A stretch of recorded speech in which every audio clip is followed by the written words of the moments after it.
పెద్దన్న పెద్దలు శ్రీధర్ బాబు గారికి, అదే రకంగా గౌరవ ఎమ్మెల్సీ గారికి, గౌరవ మేయర్ గారికి, అదే రకంగా ఈరోజు ఈ ఇంటిగ్రేటెడ్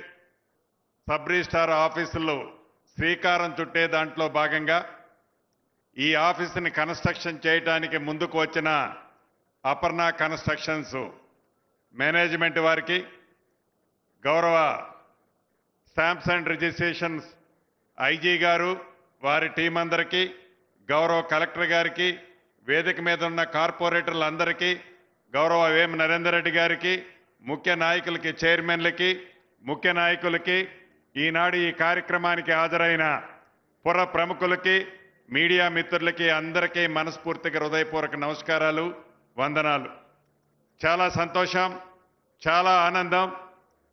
తెలంగాణ రాష్ట్రంలో మార్పు కావాలని, అది ఇందిరమ్మ రాజ్యంతోనే సాధ్యమని రాష్ట్ర ప్రజలందరి దీవెనలతో తెలంగాణ రాష్ట్రంలో ఇందిరమ్మ ప్రభుత్వం వచ్చిన తర్వాత గౌరవ ముఖ్యమంత్రి రేవంత్ రెడ్డి గారి నాయకత్వంలోని మన ప్రభుత్వం అనేక అభివృద్ధి కార్యక్రమాలు, ముఖ్యంగా జిహెచ్ఎంసీ పరిధిలో కని విని ఎరగని రీతిలో అనేక మార్పులు తీసుకొస్తూ తెలంగాణ పేద ప్రజలకు ఏవైతే ఎన్నికలకు ముందు ఇచ్చిన మాటల్లో భాగంగా సంక్షేమ కార్యక్రమాలను కూడా రాష్ట్ర ఆర్థిక పరిస్థితి సహకరించకపోయినా ఇచ్చిన ప్రతి మాటని తూచా తప్పకుండా పేదవాడికి అందించాలనే తపనతో ఈ ప్రభుత్వం, మన ప్రభుత్వం అందిస్తూ అభివృద్ధిలో కూడా ఎక్కడా కుంటి పడకుండా ఉండే విధంగా ఈనాడు జిహెచ్ఎంసీ పరిధిలో కానీ కోర్ అర్బన్గా మనం ఈనాడు పిలుచుకుంటున్న ఓఆర్ఆర్కి ఇన్నర్ సైడ్ ఉన్న ప్రతి ప్రాంతాన్ని, ప్రతి అంగుళాన్ని అన్ని రకాలుగా అన్ని దిశలలో ఈ ప్రభుత్వం అభివృద్ధి చేసే దాంట్లో వడివడిగా ఆర్థిక పరిస్థితి రాష్ట్రంలో సహకరించకపోయినా జిహెచ్ఎంసీ పరిధిలో ఈ కోరు అర్బన్ ప్రాంతాన్ని అభివృద్ధి చేసే భాగంగా ఈనాడు ఈ ప్రభుత్వం ఎలా పనిచేస్తుందో మీరు చూస్తున్నారు. ఆ ఫలితాలన్నీ ఒక్కొక్కటి ఈ రాబోయే కొన్ని రోజుల్లో జిహెచ్ఎంసీ పరిధిలో ప్రాంతంలో నివసించే ప్రజలతో పాటు తెలంగాణ రాష్ట్రంలో నివసించే ప్రతి పేదవాడికి, ప్రతి రైతన్నకి, ప్రతి ఆడబిడ్డకి ఈ ప్రభుత్వం ఈనాడు చిత్తశుద్ధితో అందించే దిశలో ఈ ప్రభుత్వం ఈనాడు నడుస్తుంది. ఈ అభివృద్ధిలో భాగంగానే ఏదైతే ఇంటిగ్రేటెడ్ సబ్ రిజిస్ట్రార్ ఆఫీసులను ఏర్పాటు చేయాలని ఒక మంచి ఆలోచనతో గౌరవ ముఖ్యమంత్రి గారిది ఈ ఆలోచన కూడా అనేక పర్యాయాలు ముఖ్యమంత్రి గారు నాకు సూచనలు, కేబినెట్లో సూచనలు ఇచ్చి చూడండి ఈ జిహెచ్ఎంసీ పరిధిలోని అంటే ఓఆర్ఆర్ ఇన్నర్ సైడ్లో 39 సబ్ రిజిస్ట్రార్ ఆఫీసులు ఉన్నాయి. ఈ 39 సబ్ రిజిస్ట్రార్ల ఆఫీసులో రాష్ట్రంలో వచ్చే రెవెన్యూ మొత్తం ఈ సబ్ రిజిస్ట్రార్ల ద్వారా వచ్చే దాంట్లో 62-63% రెవెన్యూ వచ్చే ప్రాంతం ఈ ప్రాంతం. మనం అనేక సబ్ రిజిస్ట్రార్లో చూస్తుంటాం. ఈ ప్రభుత్వం రావడానికి ముందు ఏదైతే మనం స్లాట్ సిస్టమ్ ఎలకేషన్ చేయకముందు, స్లాట్ సిస్టమ్ ఏర్పాటు చేయకముందు సబ్ రిజిస్ట్రేషన్స్కి రిజిస్ట్రార్ ఆఫీసులకు వెళ్ళి వయసు మళ్ళినోళ్ళు 70 సంవత్సరం 80 సంవత్సరాలు ఉన్నవాళ్ళు, చిన్న పిల్లలతో వెళ్ళిన తల్లిదండ్రులు, అనేక ఇబ్బందులు వ్యాధులతో ఉన్నవాళ్ళు రిజిస్ట్రేషన్ చేయటానికి పోతే ఉదయం 10ంటికి పోతే సాయంత్రం 4ంటి దాకా కూడా సబ్ రిజిస్ట్రార్ ఆఫీసుల్లో కూడా కూర్చోటానికి చోటు ఉండదు. చెట్ల కిందనో ఆ పుట్టల పక్కనో ఏదో ఆ రోడ్డు పక్కనో చాలా ఇబ్బందులు పడుతున్న పరిస్థితి గౌరవ ముఖ్యమంత్రి గారు ఈ ప్రభుత్వం గ్రహించి రాష్ట్ర ప్రభుత్వం మీద భారం పడకుండా, రాష్ట్ర ప్రభుత్వం నుంచి ₹1 కూడా ఖర్చు లేకుండా ఏవైతే జిహెచ్ఎంసీ పరిధిలో ఫేజ్ 1 కింద ఈ 39 సబ్ రిజిస్ట్రార్ ఆఫీసుల బదులు 11 సబ్ రిజిస్ట్రార్ ఆఫీసులు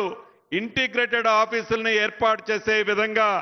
మొదటి విడతగా ఈనాడు ఇక్కడ 4 సబ్ రిజిస్ట్రేషన్లకు సంబంధించిన ఆఫీసుల్ని ఇంటిగ్రేటెడ్ చేసి 6 సబ్ రిజిస్ట్రార్లు ఉండే విధంగా సుమారు 50,000 చదరపు అడుగులతో 3 ఎకరాల స్థలంలో 300 కార్ల పార్కింగ్ ఉండే విధంగా అన్ని అంగులతో, అన్ని అంగులంటే 5 స్టార్ ఫెసిలిటీస్ అన్నిటినీ ఏర్పాటు చేసే విధంగా ఈనాడు ఇక్కడ ఈ ఇంటిగ్రేటెడ్ రిజిస్ట్రార్ ఆఫీసులు ఏర్పాటు చేయడం జరుగుతుంది. దీన్ని రాష్ట్ర ప్రభుత్వం మీద భారం పడొద్దని, రాష్ట్ర ప్రభుత్వంలో ఆర్థిక సంక్షేమంలో ఆనాటి ప్రభుత్వం చేసిన కార్యక్రమాల వల్ల ఆ సంక్షేమంలో ఆర్థిక సంక్షేమంలో నుంచి బయట పడకముందే అభివృద్ధిలో ఎక్కడా వెనకడుగు వేయొద్దని గౌరవ ముఖ్యమంత్రి గారి ఆలోచనలు సూచనలకు అనుగుణంగా ఎవరైతే ఈ కోర్ అర్బన్లో ఉండే బిల్డర్స్తో ఫేజ్ 1లో ఈ 11 ఇంటిగ్రేటెడ్ ప్లేసులను కూడా ఐడెంటిఫై చేశాం. గౌరవ ముఖ్యమంత్రి గారి సూచనలకి ఆలోచనలకు అనుగుణంగా ఈ 11 ఇంటిగ్రేటెడ్ ఏవైతే ఉన్నాయో వాటిని రాబోయే కొద్ది రోజుల్లో ఫేజ్ 1 కింద కంప్లీట్ చేస్తామని కూడా ఈ వేదిక ద్వారా తెలియజేస్తున్నాను. ఏదైతే ఈ 50,000 చదరపు అడుగులు కన్స్ట్రక్షన్ చేసే అపర్ణ కన్స్ట్రక్షన్ మాకు 8-9 నెలలు కావాలని వారు కోరుతున్నారు కంప్లీట్ చేయడానికి. దీన్ని 6-7 నెలల్లోనే కంప్లీట్ చేయాలని కూడా ఆ శాఖ మంత్రిగా వారిని నేను ఈ వేదిక నుంచి అభ్యర్థిస్తున్నాను, కోరుతున్నాను. అదేవిధంగా ఈ ఫేజ్ 1 కింద మిగిలిన 10 ఏవైతే ఉన్నాయో ఈ రాబోయే కొద్ది రోజుల్లోనే వాటికి కూడా ఏ బిల్డర్స్ ఎక్కడెక్కడ నిర్మించాలనే విషయాన్ని కూడా కొద్ది రోజుల్లోనే ఫైనల్ చేస్తాం. ఈ ఫేజ్ 1కి సంబంధించిన ఈ 11 ఇంటిగ్రేటెడ్ ఆఫీసుల్ని రాబోయే ఈ సంవత్సరం లోపే శంకుస్థాపన చేసుకోవటమే కాకుండా మళ్ళీ తిరిగి గౌరవ మన ముఖ్యమంత్రి రేవంత్ రెడ్డి గారి చేతుల మీదుగా ఓపెన్ చేసుకోవటం కూడా జరుగుద్ది. చివరగా మీకు చెప్పదలుచుకున్నది ఒక్కటే, మన ప్రభుత్వం వచ్చిన తర్వాత ఏవైతే ఆనాటి ధరణిలో ఉన్న ఇబ్బందులని ఇచ్చిన మాట ప్రకారం ధరణిని బంగాళాఖాతంలో వేయటమే కాకుండా దేశ ప్రజలందరూ దేశంలో అన్ని రాష్ట్ర ప్రభుత్వాలకి ఒక రోల్ మోడల్ అయిన చట్టం భూభారతి 2025 చట్టాన్ని తెచ్చుకున్నాం. ధరణిని ఆ భయంకరమైన భూతాల నుంచి తెలంగాణ ప్రజలకి, భూములున్న ఆసాములకి, రైతన్నలకి పూర్తి భద్రత కూడా కల్పించే కార్యక్రమాన్ని ఆ భూభారతి ద్వారా పరిష్కరించుకున్నాం. ఇప్పటికే సుమారు 8,60,000 అప్లికేషన్లు ఉన్నాయి. దాంట్లో 2 లక్షల పైగా అప్లికేషన్లు పరిష్కరించాం. గౌరవ ఆనరబుల్ హైకోర్టులో నిన్ననే సాదా వైనామాలకు సంబంధించిన అంశం మీద కూడా ఏదైతే ఆ గతంలో స్టే ఉందో ఆ స్టే కూడా వెకెట్ అయింది. దానికి సంబంధించిన 4 లక్షల అప్లికేషన్ని వడివడిగా